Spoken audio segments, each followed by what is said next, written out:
திருநெல்வேலி மாநகராட்சி மறைமுக தேர்தல் ஆகஸ்ட் 5ஆம் தேதி நடைபெறுகிறது. நாளை மறுநாள் விண்ணப்பம் விநியோகம் என சுகபுத்ரா மாநகராட்சி ஆணையாளரும் தேர்தல் நடத்த அலுவலருமான சுகபுத்ரா தெரிவித்திருக்கிறார். நாளை தினத்தில் மறுநாள் நடக்கக்கூடிய விண்ணப்ப ஃபார்ம் தற்போது அந்த பணியானது தற்போதே நடந்து கொண்டிருக்கிறது.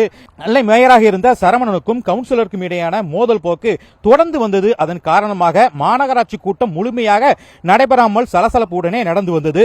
ஒரு கட்டத்தில் ஆளுங்கட்சி கவுன்சிலர்கள் அவருக்கு எதிராக நம்பிக்கையில்லாத தீர்மானம் கொண்டு வந்த நிலையில் கடந்த 5ஆம் தேதி மேயர் சரவணன் பதவியை ராஜினாமா செய்தார். இதனைத் தொடர்ந்து ஆணையாளர் தாக்கரே சுபம் தலைமையில் மாநகராட்சி கூட்டம் கூட்டப்பட்டு அவரது ராஜினாமா கடிதம் ஏற்கப்பட்டது. தொடர்ந்து பொறுப்பு மேயராக KR ராஜு நியமிக்கப்பட்டு கூட்டம் எவ்வித சலசலப்புமின்றி அமைதியான முறையில் நடைபெற்றது.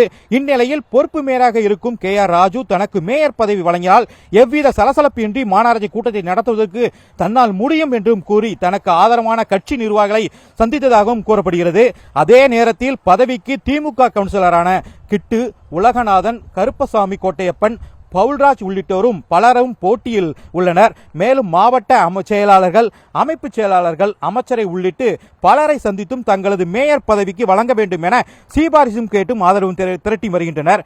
கட்சி மேலிடம் அறிவிக்கும் கவுன்சிலர் தான் மேயராக தேர்ந்தெடுக்கப்படுவார் என திமுக நிர்வாகிகள் தெரிவித்திருக்கின்றனர். அது மட்டுமல்லாது தற்போது நெல்லை மாநகராட்சி மேயர் பதவி நிரப்பிடும் பொறுத்து மறைமுக தேர்தல் நடத்துவதற்கான மாநகராட்சி கூட்டம் வருகின்ற 5ஆம் தேதி திங்கட்கிழமை காலை 10:30 மணிக்கு கூட்டரங்கில் நடைபெறுகிறது.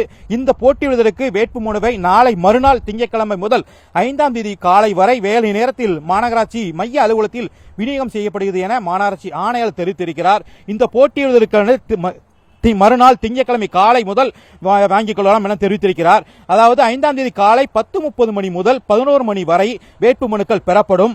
11 மணி முதல் 11:30 மணி வரை வேட்புமனு பரிசீலனை செய்யப்படும். அதைத் தொடர்ந்து 11:30 மணி முதல் 11:45 மணி வரை வேட்புமனு வாபஸ் பெறுவதற்கு நேரம் அளிக்கப்படும். பின்னர் போட்டி இருந்தால் 12:30 மணி முதல் 2 மணி வரை தேர்தல் நேரம் வாக்குப்பதிவு நடைபெறும். திமுக கவுன்சிலரிடையே பெரும் போட்டி போட்டு நிலை வருகிறது. தான் மேயர் என்று பல பேர் நினைத்துக் கொண்டு அனைவருமே தேர்தல் சமயத்தில் போட்டியாளர்கள் என நினைத்து மாநகராட்சி அனைத்து கவுன்சிலர்களுமே மேலிடத்தில் தங்களுக்கு மேயர் பதவி வேண்டும் என சிபாரிசு எதிர்பார்க்க கொண்டீர்கள். செய்திகளை உடனுக்குடனும் துல்லியமாகவும் தெரிந்து கொள்ள சப்ஸ்கிரைப் பண்ணுங்க.